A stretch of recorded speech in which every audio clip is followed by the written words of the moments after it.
Good morning બધાને, જય શ્રી કૃષ્ણ, જય સ્વામિનારાયણ.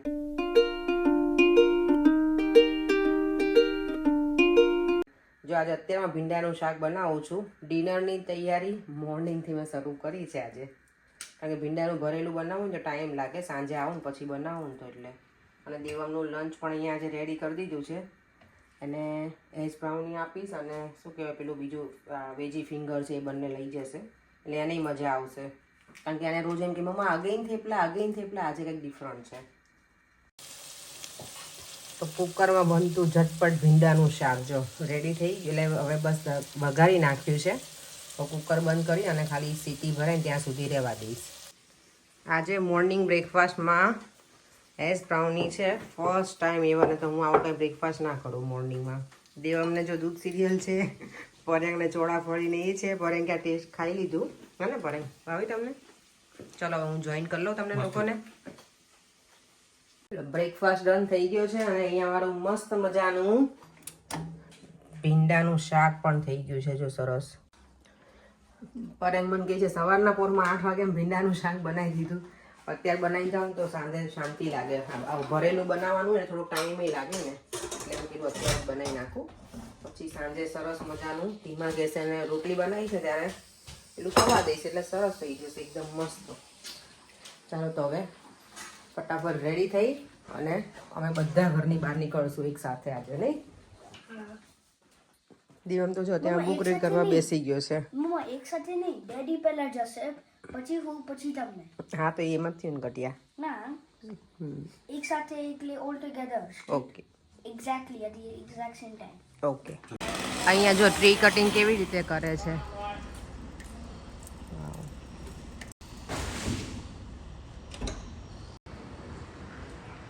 એટલે એ ફૂલ સેફટીમાં જ હોય. જો આવી રીતે કરે છે, ટ્રી ઉપર ચડીને એવી રીતે.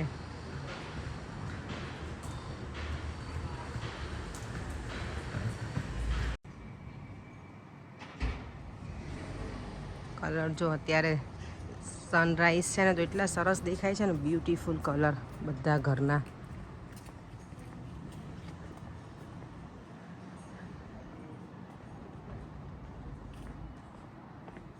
એકદમ પીસફુલ લાગે છે અત્યારે મોર્નિંગમાં. એકદમ મસ્ત શાંત થઈ ગયું છે. સલૂન ઉપર જો પહોંચી અને એટલી બધી બિઝી થઈ ગઈ હતી ને કે પરેંગનો કોલ આવ્યો તો પણ આન્સર ન કરી શકતી. અને આજે જો મારી ક્લાયન્ટ પહેલી જ ક્લાયન્ટ હતી ને, જો ક્રિસમસ છે ને એ એવરી ટાઈમ કંઈક ને કંઈક લઈને આવે. જો મને અહીંયા બધા એમાં કહે છે ને તો એમાં લખીને આવી છે, એ ટેસ્ટ હતી અને આ બધું લઈને આવી જ મારા માટે.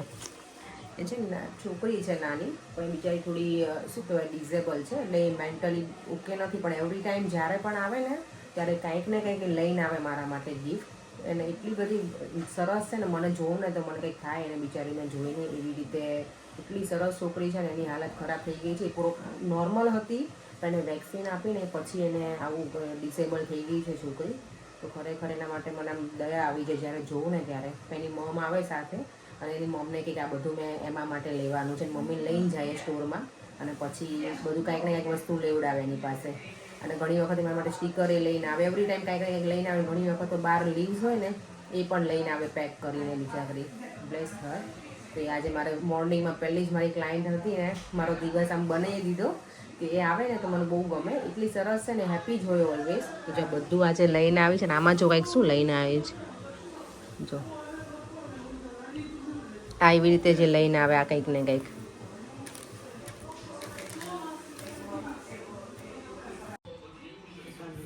મસ્ત મજાનું ડેકોરેશન થઈ ગયું છે.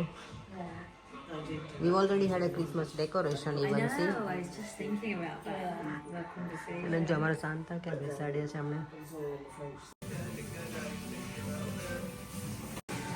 જો મારું ક્રિસમસ ડેકોરેશન.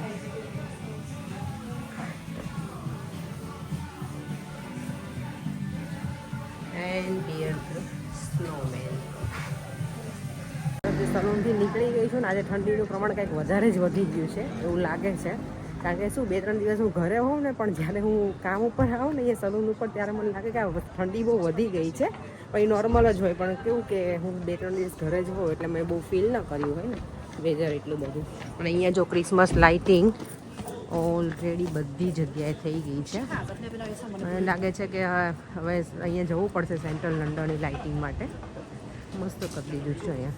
અને આજે તો મને જો ઘરે જઈને ખાલી રોટલી જ બનાવવાની છે. શાક હું ઓલરેડી બનાવીને આવી છું, એટલે પછી સેલેડને હું સમારીશ, પાપડ શેકીશ ને છાશ બનાવીશ. બાકી બીજું કંઈ બનાવવાનું છે નહીં, દાળ ભાત ને એવું. તો દાળ ભાત હું લેટ્સથી કાલે બનાવીશ, કારણ કે ઘણા દિવસથી ખાધા નથી. તો પરેમ કહેશે ખરા મને, એટલે આવતીકાલે દાળ ભાત હું કરીશ કંઈ પ્લાનિંગ. તો અહીંયા ક્રિસમસ ટ્રી લાગી ગયું છે માર્કેટની અરાઉન્ડ. દિવાળી પૂરી થાય અને ક્રિસમસનો માહોલ હોય એટલે મજા આવે છે. લાઈવ લાગે એકદમ મસ્ત. હજી જ્યારે ક્રિસમસ ડિસેમ્બર સ્ટાર્ટ થશે ને ત્યારે તો વધારે આનાથી પણ સરસ હશે.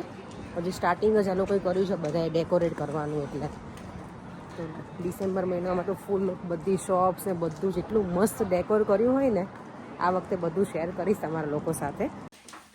અહીંયા રોટલી રેડી છે, પાપડ, શાક તો હું બનાવીને જ ગઈ હતી, અને કેરેટ. અહીંયા દેવામને કેરેટ બહુ ભાવે એટલે મેં બજાર કરી દીધા. હા દેવામાં છે. Thank you. અહીંયા ઊભા ઊભા ખાવાનું.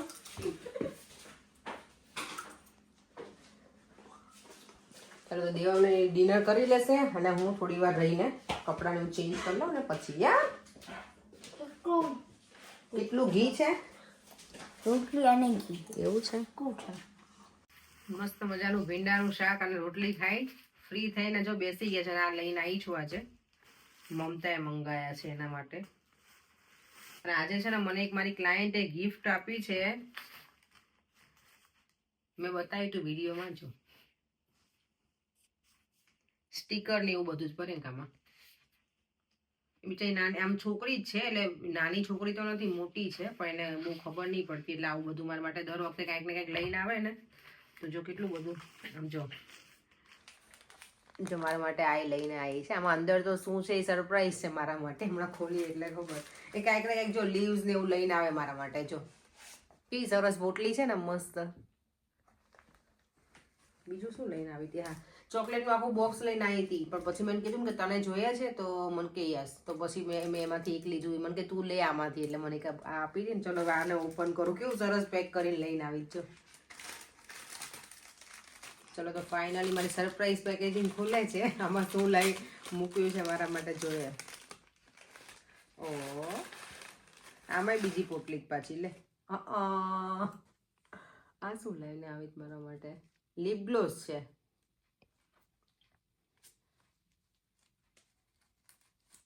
એટલો બધો પ્રેમ ઉભરાઈ આવ્યો તેમને. દર વખતે લઈને આવે પર કાંઈક ને કાંઈક બિચારી છોકરી. કહું છું તો ખરી, એવરી ટાઈમ મારા માટે કાંઈ ને કાંઈ લઈને આવે. જો સ્ટીકર એ પણ લગાવીને આપ્યું. જોયું મને? એશિયન છે? ના ના, પૂરી છે અહીંયાની. કહું છું પણ એ થોડી આમ નોર્મલ નથી એ છોકરી, પણ આમ આવે ને ત્યારે એને ગમે. નેલ્સ કરાવે મારી પાસે, તો રેડ કલર કરાવીને ગઈ. અને પછી મને કે આ તારી માટે છે એમ. લિપ ગ્લોઝ આપી છે મને. તો ગિફ્ટ તો બધી ઓપન થઈ ગઈ. અને મને સરસ ગિફ્ટ આપી છે બધી છોકરીએ, મારી ક્લાયન્ટે. જો સુવા માટે ઉપર બેડરૂમમાં આવી ગઈ હતી, પણ આ એઝ યુઝ્યુઅલ મારી કાતરી લઈને ઉપર આવી છું. ખબર નહીં મને એટલી બધી ગમે ને, સ્ટોર રૂમમાં જાઉં ને એટલે આ લઈ જ લઉં. થોડીક લઈને આવી. દીવમ સુઈ ગયો ત્યારે એને ખાવી હોય. અને હમણાં ઘણા ટાઈમથી કોમેન્ટ રીડ નથી કરી, તો ચલો આજે કોમેન્ટ પણ રીડ કરી લઉં. એક કમેન્ટ છે, એનું નામ છે જય બી આઈડી છે એમનું એવું, કે get your makeup tested at MAC shop, then make note of it and buy in Boots, because you get points with Boots Advantage card and points mean cash off any other products in Boots. આ સારો idea છે. હું next time કંઈ by કરીશ ને ત્યારે એવું કરીશ. એટલે તમે એવું જ કહેવા માંગો છો ને કે મેકમાં ટેસ્ટ કરાવવાનું મેકઅપનું, કે કયું તમારે જોઈએ, અને પછી બૂટ્સમાંથી બાય કરવાનું, રાઈટ? એવું નેક્સ્ટ ટાઈમ હું કરીશ. પણ આ વખતે મેં મેકમાંથી બાય કરે ને તો મને 20% ઓફ મળ્યું છે. તો એ મને લાગે સેમ જ થતું હશે. પણ નેક્સ્ટ ટાઈમ ધ્યાન કરીશ એવું try. Thank you for your suggestion. બીજી એક કમેન્ટ છે ને પ્રીતિ પટેલની છે. નાઇસ લોગ, તમે ડાર્ક સર્કલ માટે શું બાય કર્યું? નામ આપશો પ્લીઝ, અને કેવી રીતે એપ્લાય કરવાનું? ઓકે, મેં કંઈ એવી પ્રોડક્ટ નથી બાય કરી. મેં તો ડાર્ક સર્કલ છે ને મેકઅપમાં કન્સીલર આવે ને એ બાય કર્યું છે મેં.